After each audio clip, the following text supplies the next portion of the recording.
Hello and welcome. This is To the Point editorial discussion by Neva ES. In this video, we are going to discuss all the exam relevant articles from the Hindu newspaper on 11th of June 2024. We have four articles for discussion today. The first article deals with the warming of Indian Ocean. It is a very relevant topic and an emerging topic in the themes of geography in GS2 paper, environment in GS3 paper because it deals with climate change and it gives us a lot of insights for the prelims as well. So this is the article. The second article is on the India-US relations, especially in the context of the regime, the new government in India and the elections in the United States. So we'll discuss that as a second article. Then we have an article that deals with a new suggestion, new opinion from an international court, which says which considers carbon as a marine pollutant. So we'll discuss that article after that. And finally, we'll go into an article on heat. So this article is completely in the perspective of prelims. It will give you a theoretical understanding about the idea of heat from the science and technology perspective. Let's move to the first article. The first article deals with the warming of Indian Ocean. So to jump into the perspectives, we need to understand the geographical placement of the Indian Ocean. So you can see this in the map here. The northern boundary of the Indian Ocean is filled with the Asian landmass. And on the western side, you have the African continent. On the eastern side, there is a gap and you have the Australia coming in. And on the southern side, you have the Southern Ocean. So in this article, we are going to discuss mainly about the mixing of waters between these two channels. One is the mixing of water between Indian Ocean and the Pacific Ocean. Second, between Indian Ocean and the Southern Ocean. So we'll be discussing this, we'll be giving emphasis for this in this particular article. And this particular mixture, it is called as the Indonesian Thorough Flow. It supplies 20 million cubic feet of water every second. And I'll explain you how this is important for the entire global climatic landscape. Because the water that is coming from the Pacific region is hot. So you know hot water is light and therefore it stays on top of the Indian Ocean water, which is comparatively cold.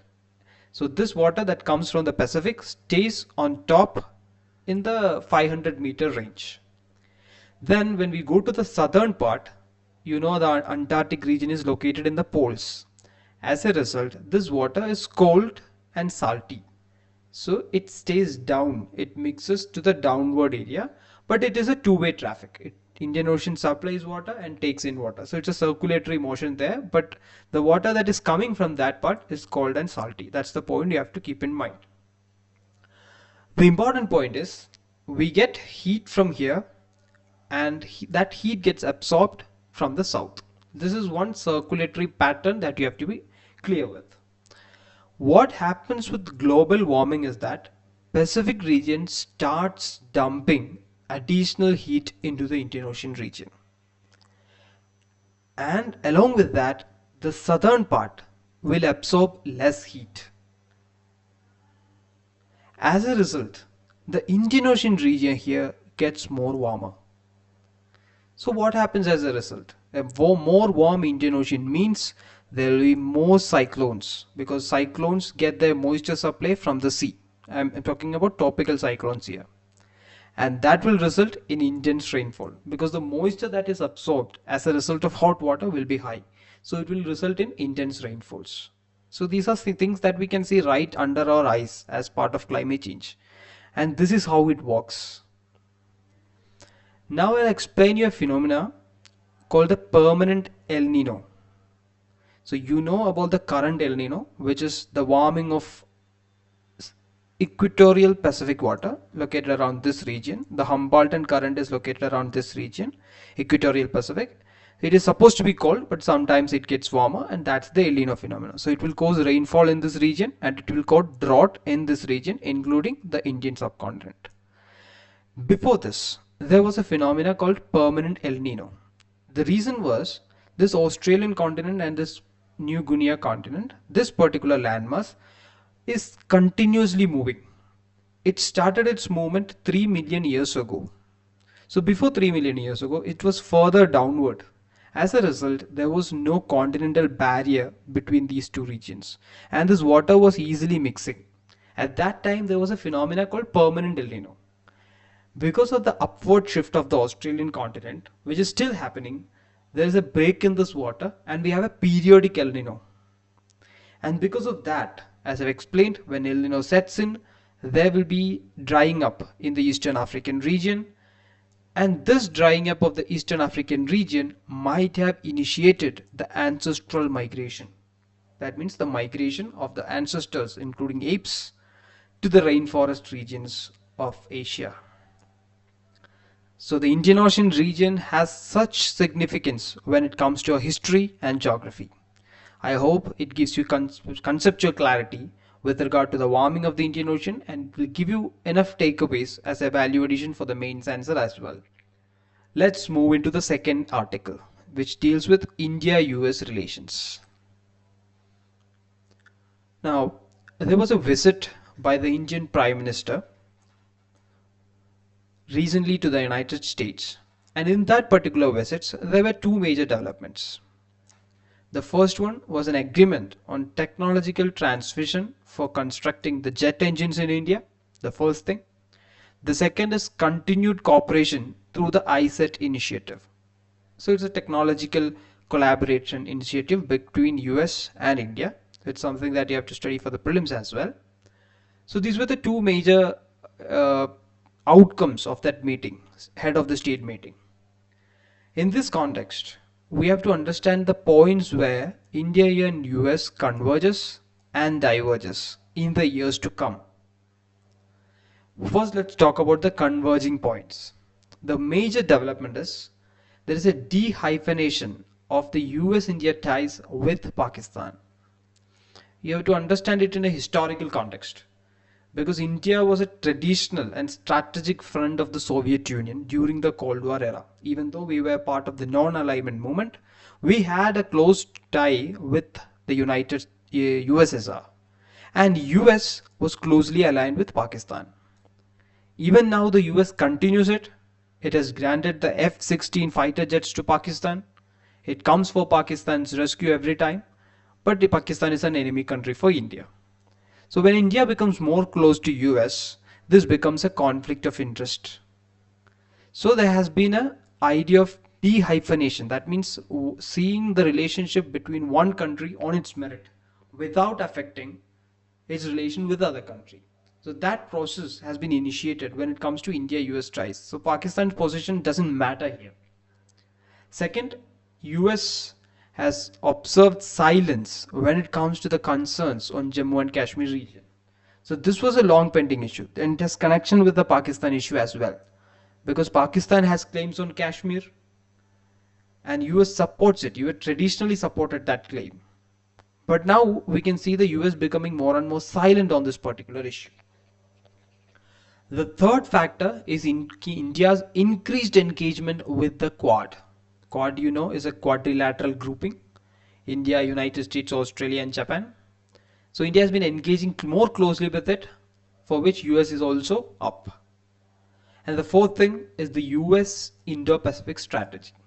So Indo-Pacific, as you know, is a major climatic region, major trading channel and major geopolitical area as well. So the US has a specific strategy about that, for which India is a crucial linchpin. So there also we can see a convergence. And finally, the shared concerns when it comes to China. China is becoming more and more aggressive and more of a global power. So both US and China, India views China with a lot of concern, and there also we can see an element of convergence. But there are equally diverging positions as well. And the major bone of contention is the stance towards Russia in the context of the Ukraine war. US was spearheading the sanctions against Russia, but India wanted to buy oil from Russia and wanted to maintain its traditional ties. But both of them agreed. US agreed to withdraw its apprehensions against India and allowed India to buy the oil, and India agreed to postpone the India-Russia summit for 2 years. So both of them compromised and the status quo is maintained, but still it's a bone of contention. Second is an alleged assassination attempt of a US citizen by India. It's an elegant attempt. So the US citizen in this context is a Khalistani separatist. So the United States elect that the particular citizen was attempted for a murder by the Indian authorities, the Indian Secret Service, and that is an important point of contention in recent times. And thirdly, we have State Department's comments on the state of democracy in India. So you know the US Religion Freedom Index that comes very often against the issues of minorities in India and the state of democracy in India. So these things India consider as an intervention or an interference in the internal matters of the country. So that is another bone of contention. And finally, a major incident where the United States President turned down India's invitation for being the chief guest of the Republic Day parade. So on both sides, we have issues that are grave concerns and issues that gives great opportunities as well. So this India-US relation is on the balance right now, and it is a very probable question for the mains. We can conclude this discussion by discussing a quote by former Prime Minister A.B. Vajpayee, which he made in the Asian Society speech in New York in 1998. In the speech, he says that India and US are natural allies in the quest for a better future for the world in the 21st century. A classic quote that can be used for any answer in the India-US context. So that's the takeaway from the article. Thank you for listening. Now let's come to the third article. The third article is titled Carbon as a Marine Pollutant. So you have to understand the context to understand this title. The context is there was an advisory opinion delivered by the International Tribunal for the Law of Sea. It's an international organization. Such organizations often comes for the question prelims as well as mains. So this particular international tribunal gave an advisory opinion on carbon. And this opinion was sought by the Commission of Small Island States on Climate Change and International Law, yet another organization. They sought an opinion to the ITLOs and they gave an opinion, and the matter was that concerning the question, the opinion was sought on this particular matter. The opinion was sought on this particular matter, which was concerning the specific obligations of the parties to the United Nations Convention on Law of Sea. So under the UN clause, the parties has certain obligations. So the question asked by COSIS to ITLOs was whether carbon will constitute as a marine pollutant, because under the Article 194.1 of the UN clause, parties have specific obligations to take all necessary measures to prevent and reduce marine pollution. So this is kind of a binding clause. This is an international law. UN clause is an apex agency when it comes to the laws of sea. So whether carbon will come under the ambit of marine pollution was the question that was raised. And the court gave an opinion that carbon do come under the ambit of marine pollution. This is going to be a watershed moment because it is going to increase the ambit of climate change mitigation activities all over the world, because this was a long-term demand that was pending by climate activists as well as scientific community. The reason was carbon in ocean is very important, because if you see the surface ocean, it can absorb around a quarter of the carbon dioxide that is emitted in the atmosphere. So 25% is the amount of carbon dioxide that is being absorbed by the oceans. And this amount of absorption leads to progressive acidification, because you know when carbon dioxide is absorbed, it leads to the formation of carbonic acid, which leads to the depletion of corals. Because of the increasing acidity, it will cause coral bleaching, and the lime shoals and the coral reefs gets adversely affected by this increasing carbon dioxide concentration. So this has to be considered as a marine pollutant, which was a step in the right direction. Second, you should understand that oceans also absorb 90% of the excess heat that is generated. So carbon is one thing, and carbon dioxide along with other greenhouse gases forms the greenhouse gas effect, which prevents the heat from getting escaped, and that heat will get absorbed by the oceans to an extent of 90%. So we often talk about sea level rise, the major cause of sea level rise is not the melting of glaciers or ice. It is the thermal expansion of water. The molecules of water expands. When 90% of the heat energy is absorbed by oceans, there will be further thermal expansion and further sea level rise. So in this context, you have to understand how significant this particular advice is. It doesn't have any legal backing or a legal teeth, but it is going to be a game changer in the years to come. So that's the takeaway from the article. Let's move to the next article, which deals with the idea of heat. So this is a typical article that will give you some conceptual backing for the science and technology paper. You may not get direct facts from it, even though there are some like the cohort cycle, but you will get a theoretical understanding about the idea of heat. Now when we talk about heat, we can understand it from the microscopic level and the macroscopic level. From the microscopic level, heat is the average kinetic energy of its constituent particles. For example, the human body has heat. A human body that is alive has heat. A human body when it is dead, or any organic matter when it is dead, loses the heat from it. It is because the atoms, the cells in the body possess a kinetic energy. Likewise, every object that has heat has this kinetic energy. When we go to a macroscopic level, kinetic energy is the energy that is obtained from the movement of particles. Potential energy is the energy that is obtained from by the sake of position. At a macroscopic level, the heat can be understood as a form of energy with specific characteristics using the tools of thermodynamics and statistical mechanics. So at a macro level means we are talking about heat at the level of a large air mass. So there the rules of thermodynamics comes to explain this. Like energy can neither be absorbed or destroyed. Energy can neither be created or destroyed. Second law of thermodynamics. Such laws are used to explain heat at the macro level. So just understand this basic concept and let's move to the application of heat. Here you have to come across two key processes. One is the cohort cycle and second is the Rankine cycle. So these are two case studies that explains the use of heat in daily life. The cohort cycle is the process that takes place in the internal combustion engine. UPSC in the past has asked about the question where how food is cooked in a pressure cooker. So this is something based on conceptual clarity. So understand how cohort cycle functions. In an internal combustion engine, that is the engine that is used in a car or any vehicle, there is a mechanism.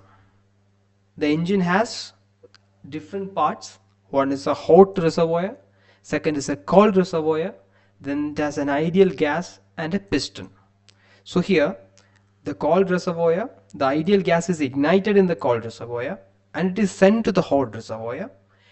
In the hot reservoir, it is hot because fossil fuel is being burnt.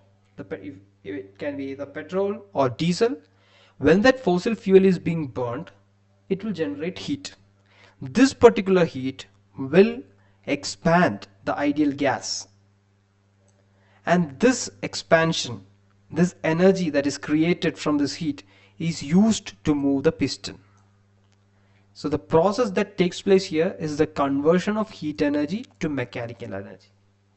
And that process is called the cohort cycle. You can see a reverse process of the cohort cycle in heaters, room heaters and heat pumps. When it comes to the Rankine cycle, it is a process that is used in thermal power plants.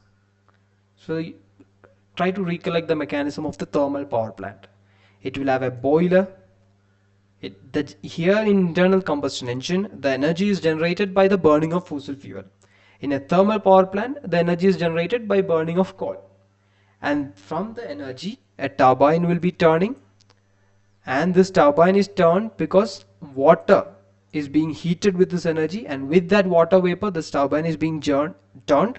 And that energy, electrical energy, is being trapped or stored in a generator. Later, the water is condensed and released. This process is called the Rankine cycle. And you can see a reverse Rankine cycle in air conditioners. So just understand that heat energy is used and it can be converted to mechanical energy, which is used in the internal combustion engine. It can be converted into electrical energy, which is used in the Rankine cycle in thermal power plant. Now let's see how global warming and heat is related. So it is fundamentally a heat problem because we all are talking about increasing atmospheric heat. So here the process many of you will be very familiar because due to the insolation of the sun, heat is coming into the earth, some of which is absorbed, some of which is immediately reflected, and some of which is used by the plants for photosynthesis, and then in the night these plants will reflect it back or release it back in the form of infrared radiation. What greenhouse gases does, greenhouse gases includes carbon dioxide, methane, and water vapor. They absorb the outgoing radiation and then they translate it into kinetic energy. So remember the definition, kinetic energy of constituent particles. So they convert this trapped heat into kinetic energy and they'll warm the atmosphere. As a result, as the atmosphere is already warm, it will reduce the efficiency with which Earth's surface can cool down. So thereby creating global warming. So I hope the idea of heat, right from the concept to its applications and to its implications in global warming, is clear with you from this discussion. That's all from the Hindu today. Thank you for listening.